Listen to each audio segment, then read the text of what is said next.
Thanksgiving is not just giving thanks.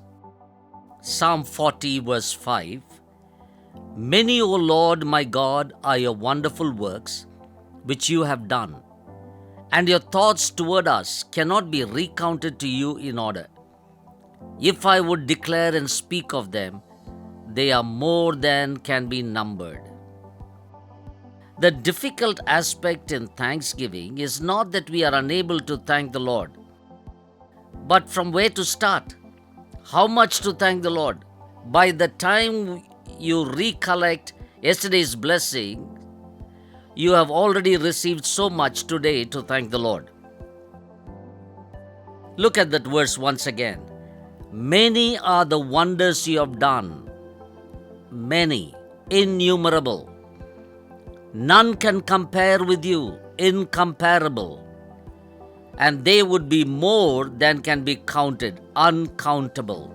This is what makes Thanksgiving difficult. Where do we start and where do we end? The psalmist says, innumerable, incomparable, and uncountable. And I want to look at Psalm 40 for our meditation this month and place 4 things about thanksgiving. A thankful person will declare the goodness of God. Verses 1 to 5. The psalmist says, I waited patiently for the Lord. He inclined to me. He heard my cry. He brought me out. He set my feet. He has put a new song. And David is genuinely thankful for what the Lord has done in his life. So, as we come to the end of yet another year, we have just 1 month more.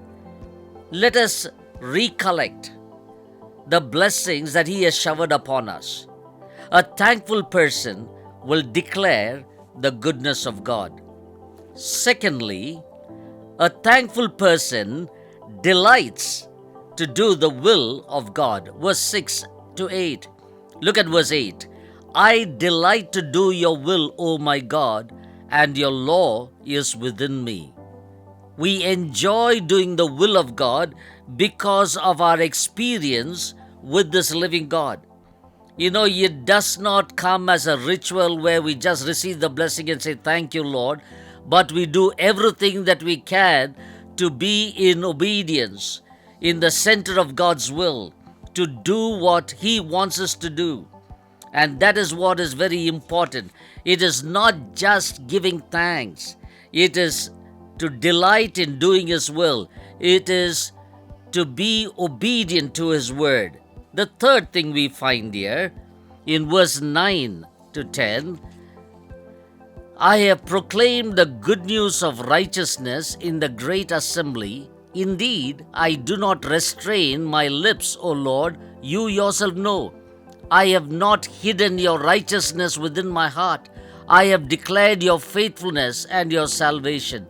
I have not concealed your loving kindness and your truth from the great assembly. Thirdly, a thankful person is dauntless in proclaiming his faithfulness. Look at that verse 9 and 10. I have proclaimed, I do not restrain, I have not hidden, I have declared, I have not concealed. In other words, he never missed an opportunity to talk about the faithfulness of God. My friend, as you look back, you have traveled thus far. Recognize His goodness. Recognize the faithfulness of God. The Lord has been faithful to His promise. The Lord has been faithful in your life and my life. And why should we keep quiet? Let us proclaim it. Let us shout joyfully. Let people know the God that we worship. Number 4, verse 11 to 17. A thankful person is always dependent on the Lord. Because you find here the psalmist is saying, let all those who seek you rejoice and be glad in you.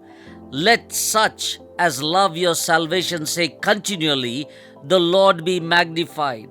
But I am poor and needy, yet the Lord thinks upon me. You are my help and my deliverer. Do not delay, O my God. A thankful person is always dependent on the Lord. And that is why I said thanksgiving is not just giving thanks. Sometimes we think we can lift our hearts in praise and adoration and say, "Thank you, Lord," and live the way we want to live. But Psalm 40 tells us it is more than lip service. It is more than saying thanks to the Lord. So let me recapitulate. Thanksgiving is not just giving thanks. Declare His goodness, delight in doing His will, be dauntless in proclaiming His faithfulness, and depend on His mercy and His deliverance. Celebrate your life with joy in your hearts. Be thankful and let others see the God in your life. Be a witness. God bless you. Have a wonderful month.